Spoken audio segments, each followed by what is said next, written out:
U.S. Israel strikes on Iran weaken China's authoritarian axis. Commentary. Several justifications have been given for the U.S. Israel strikes on Iran, to destroy Iran's nuclear weapons program, to stop Iran's conventional missile program, to prevent the regime from funding and supporting terrorist networks that are destabilizing the Middle East, such as Hamas, Hezbollah, and the Houthis, and to liberate the people of Iran who have been suffering under a totalitarian Islamic regime that they did not elect and do not want. While all of those justifications are real and verifiable, one of the most significant impacts for the United States and its national security is the setback this conflict is dealing to the global power ambitions of the Chinese Communist Party, as well as the undermining of the China-led axis of authoritarians, which includes China, Russia, Iran, North Korea, and associate member Venezuela. The Trump administration's national security strategy places significant emphasis on confronting the CCP's efforts to replace the American-led world order.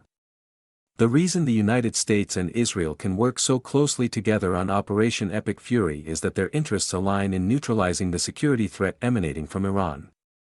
However, for the United States, there are broader implications for U.S. China competition. The CCP's inability to support or defend Iran has shown China to be a paper tiger. Similarly, Moscow has steered clear of the conflict, demonstrating that Beijing's rhetoric about all-weather friendships, strategic partnerships, and Iron Brothers is largely symbolic. There is little substance behind these alliances beyond trade and investment, arrangements that ultimately favor Beijing. Some analysts describe China as backing a loose partnership with Russia, Iran, and North Korea intended to challenge U.S. influence and weaken the Western-led international order. The deaths or removal of leaders in countries such as Syria, Venezuela, and Iran have raised questions about whether this strategy has backfired for Beijing. For years, Beijing invested heavily in Iran through energy purchases, infrastructure, and technology cooperation, turning the country into a strategic partner that strengthens China's position in the Middle East.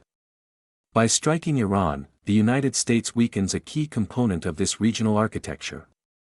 Removing Venezuela's Nicolas Maduro weakened another regime aligned with China and Iran. If the United States and Israel had attacked Iran while Venezuela remained under the same leadership, China could have quickly shifted to relying on Venezuelan oil. Pressure on Panama also reduced CCP influence over the ports at both ends of the Panama Canal after the agreement with the Chinese company operating them was terminated, leaving Panama in full control and limiting China's ability to interfere with cargo moving through the canal. With Venezuela no longer serving as a major partner, Iran was left more isolated as a supplier to China. The CCP's oil purchases kept Iran's economy afloat while helping China build a strategic petroleum reserve allegedly exceeding 1 billion barrels, enough to sustain the Chinese economy for roughly 100 days during a naval blockade.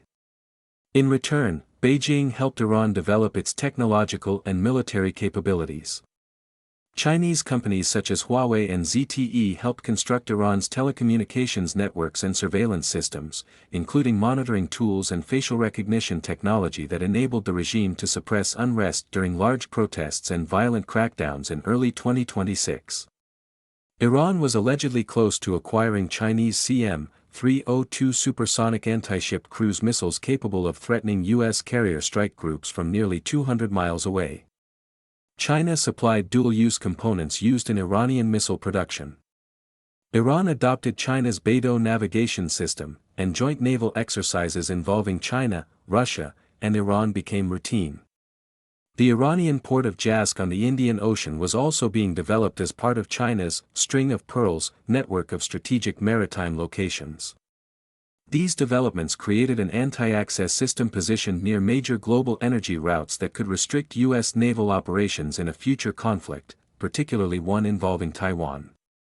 Iran also contributed to China's strategic position through proxy conflicts.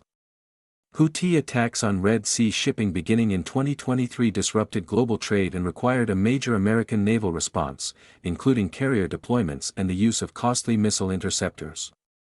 Such conflicts drain U.S. resources that might otherwise be used to deter China in the Indo-Pacific. At the same time, Iran arranged for the Houthis to allow Chinese ships safe passage through the sea.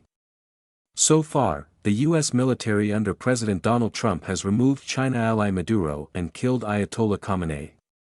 The administration has further isolated the CCP's Caribbean ally, Cuba, pushing the island nation toward a possible breaking point, and pressured Panama into breaking China's influence over the canal. Chinese analysts acknowledge that recent U.S. actions challenge the popular belief inside China that the United States is declining as a global power. According to scholar Zheng Yongnian, the United States still has strong economic power and unmatched global military capabilities, and America's ability to wage war depends primarily on its political will to deploy forces rather than on any lack of capacity. From this perspective, weakening Iran reduces the need for constant U.S. crisis management in the Middle East and allows Washington to focus on strategic competition with China, particularly a potential conflict over Taiwan.